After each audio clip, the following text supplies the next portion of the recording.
Do all of the people that you've mentioned in the exempted categories have to make up their fast later on? Out of the 13 categories which I mentioned, the first 3 categories, they don't have to make up their fast later on. That is a non-Muslim, that's a person who is a minor, and a person who is insane.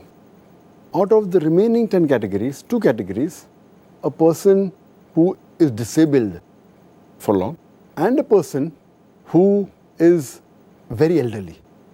These 2 people also don't have to make up for their fast, but they have to pay a ransom, the feeding of a poor person for every fast they missed.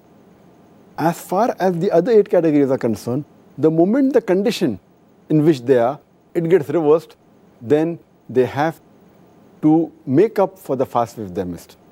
For example, in the 8 categories are, the menstruating lady, moment she finishes the menstruation, then she should make up for a fast as soon as possible before the next Ramadan. A woman who is in the period of postnatal bleeding, the moment it gets over, she has to fast.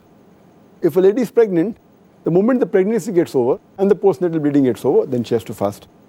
If a lady, the 4th category, if she's breastfeeding, after the breastfeeding is over, then she has to fast.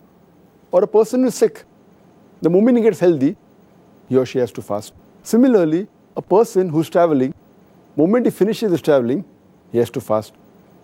And a person who's taking part in Jihaad, fighting in the cause of Allah subhanahu wa ta'ala, moment the fight gets over, he or she has to fast. Similarly, a person who's in compulsion and is not fasting, the moment the compulsion is removed, he or she has to fast. But naturally, all these have to be done before the next Ramadan.